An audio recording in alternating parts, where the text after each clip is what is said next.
नमस्कार शेतकरी मित्रांनो एक नवीन अपडेट येत आहे। तर शेतकरी मित्रांनो आजच्या एक नवीन अपडेट मध्ये आज आपण पाहणार आहोत की पीएम किसान महासन्मान निधी योजनेचा जो 18वा हप्ता आहे तो 18वा हप्ता कधी मिळणार आहे याची संपूर्ण माहिती आजच्या अपडेट मध्ये जाणून घेणार आहोत। त्यामुळे आपल्या चॅनलला सबस्क्राइब करा, व्हिडिओला लाईक करा, तसेच हा व्हिडिओ जे आहे ते शेवटपर्यंत बघायला विसरू नका। व्हॉट्सअप ग्रुपला जॉईन व्हायला सुद्धा विसरू नका। चला आता सविस्तररित्या माहिती जाणून घेऊ।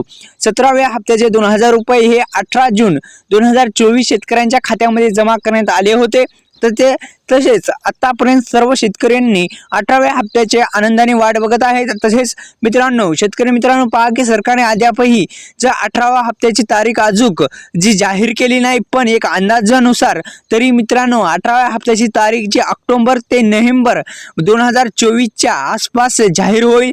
जेव्हा 18व्या हप्त्याची तारीख जाहीर होईल तेव्हा तुम्हाला कळवण्यात येईल।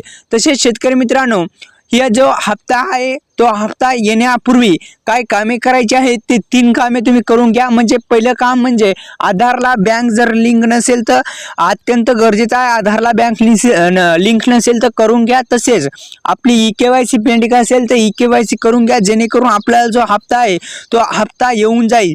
तसेच काही म्हणजे 18व्या हप्ता 17वा हप्ता जर तुम्हाला मिळाला नसेल, काही प्रॉब्लेम असेल म्हणजे लँड सेडिंग स्टेटस नो असेल तर ते यस करून घ्या।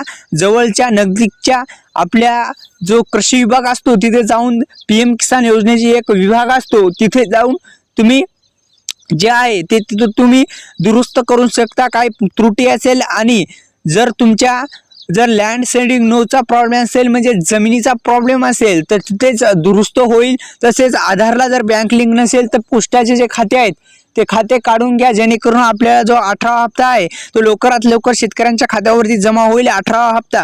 कारण की आधारलाच बँक लिंक नसेल तर तुमच्या खात्याला आधार बँक लिंक नसेल तर तुमचा जो 18वा हप्ता आहे तो तुम्हाला मिळणार नाही। तसेच शेतकरी मित्रांनो नवीन एक अपडेट येत आहे, ई-केवायसी पेंडिंग असेल तर ई-केवायसी लवकरात लवकर करून घ्या। आणि जे ई-केवायसी करत असताना नंबर चुकीचा दिला असेल तर ते अपडेट करण्यासाठी बहुतेक ती तारीख निघून गेली काय की काही तेवढी कल्पना नाही, पण ती जे तारीख होती जे म्हणजे पीएम किसान योजना जो नंबर अपडेट करण्यासाठी दिलता तो बदलायसाठी एक कालावधी देण्यात आला होता, ते कालावधी संपण्यात आलेले आहेत बहुतेक। तो जर तुम्ही बदलला नसेल तर बदलून घ्या की पीएम किसान योजनेसाठी दिलेला नंबर तर बंद पडला असेल, तुम्हाला अपडेट करण्यासाठी काय कालावधी देण्यात आलेला होता। ही एक महत्त्वाची आणि आनंदाची बातमी होती। यामुळे व्हिडिओला लाईक करा, चॅनलवर नसाल चॅनलला सबस्क्राइब केलं नसेल सबस्क्राइब करून घ्या। अशाच नवनवीन व्हिडिओसाठी आपल्या चॅनलला सबस्क्राइब करायला विसरू नका।